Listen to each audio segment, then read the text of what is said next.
নমস্কাৰ এই মুহূৰ্তত আহি পৰিছে আজি সন্ধিয়াৰ কেইবাটাও গুৰুত্বপূৰ্ণ খবৰ আজি দেশৰ লগতে ৰাজ্যৰ বিভিন্ন প্ৰান্তৰ পৰা বহুকেইটা গুৰুত্বপূৰ্ণ খবৰ যুগুতোৱা হৈছে আৰু এনে ধৰণৰ খবৰ নিতৌ চাবলৈ চেনেলটো সাবস্ক্ৰাইব কৰি ভিডিঅ'টোত এটাকৈ লাইক কৰি মোক উৎসাহিত কৰিবলৈ একেবাৰে নাপাহৰিব লগতে ফেচবুকত যদি চাই আছে আমাৰ পেজটো ফলো কৰিব এতিয়া আহক আজি খবৰ কেইটা আৰম্ভ কৰো দৰ্শকসকল এই মুহূৰ্তত আহি পৰিছে এটা গুৰুত্বপূৰ্ণ খবৰ মহিলাই লাভ কৰিব 2000কৈ টকা ৰাহুল গান্ধীয়ে দিলে প্ৰতিশ্ৰুতি পালন মহিলাই লাভ কৰিব মাহেকত 2000কৈ টকা ৰাহুল গান্ধীয়ে দিয়া প্ৰতিশ্ৰুতি আখৰে আখৰে পূৰণ কৰিলে কংগ্ৰেছে কৰ্ণাটকৰ কংগ্ৰেছ চৰকাৰে পূৰণ কৰিলে প্ৰতিশ্ৰুতি কৰ্ণাটকৰ মহিলাৰ মাহেকত লাভ কৰিব মাহেকত 2000কৈ টকা ইতিমধ্যে গৃহলক্ষ্মী আঁচনি মুকলি কৰিলে কংগ্ৰেছ চৰকাৰে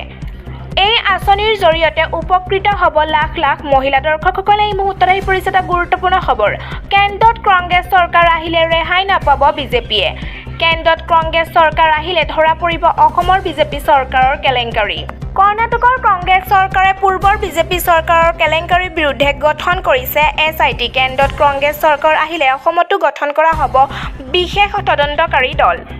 অসমৰ বিভিন্ন বিভাগত চলি থকা কেলেংকাৰীৰ বিৰুদ্ধে সৰব সাংসদ গৌৰৱ গগৈ নেতা মন্ত্ৰীৰ ঘনিষ্ঠসকলে আজি যিকোনো কামৰ ঠিকা লাভ কৰে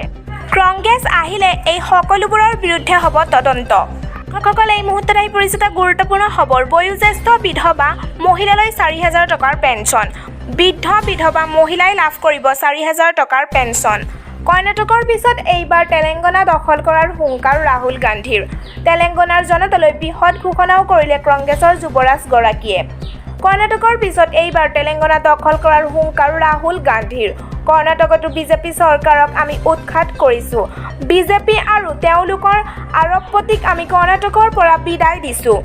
আমি দুখীয়া সংখ্যালঘু পিছপৰা শ্ৰেণীৰ লগত আছিলোঁ তেলেংগানাতো আমি বিজেপিৰ বি টিম TRSক পৰাস্ত কৰিম ঘৃণাৰ বজাৰত আমি প্ৰেমৰ দোকান খুলিম দৰ্শকসকলে এই মুহূৰ্তত আহি পৰিছে এটা গুৰুত্বপূৰ্ণ খবৰ মুখ্যমন্ত্ৰী নহয় উপ মুখ্যমন্ত্ৰী হ'ব মৌলানা বদৰুদ্দিন আজমল মুখ্যমন্ত্ৰী নহয় উপ মুখ্যমন্ত্ৰীৰ আসনত বহিব মৌলানা বদৰুদ্দিন আজমলৰ ৰাজনৈতিক ভৱিষ্যত সুৰক্ষিত কৰিবলৈ কৰা হৈছে সমষ্টি পুনৰ নিৰ্ধাৰণ হিমন্ত বিশ্ব শৰ্মাই অসমৰ মানুহৰ ৰাজনৈতিক ভৱিষ্যত নিৰ্ণয় ঠিকা দিছে আজমলক এই খচৰা মতে সমষ্টি পুনৰ নিৰ্ধাৰণ হ'লে বৰাকত চলিব আজমলৰ দপদপনি আজমলে মুখতে হিমন্ত বিশ্ব শৰ্মাই তেওঁক ধ্বংস কৰি দিছে বুলি কয় এই খেলৰ জৰিয়তে উপ মুখ্যমন্ত্ৰী হ'ব পাৰে বদৰুদ্দিন আজমল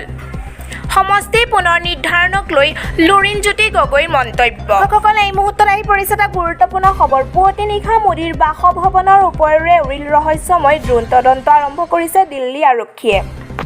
প্ৰধানমন্ত্ৰী নৰেন্দ্ৰ মোদীৰ জীৱনলৈ বহু সময়ত ভাবুকি আহি থকাৰ সময়তে সোমবাৰে পুৱতি নিশা মোদীৰ বাসভৱনৰ ওপৰত এখন ৰহস্যময় ড্ৰোন উৰাই কথাই তীব্ৰ প্ৰতিক্ৰিয়াৰ সৃষ্টি কৰে দিল্লী আৰক্ষীয়ে নতুন দিল্লীত প্ৰধানমন্ত্ৰী নৰেন্দ্ৰ মোদীৰ বাসগৃহৰ ওপৰত ড্ৰোন উৰাৰ খবৰ নিশ্চিত কৰিছে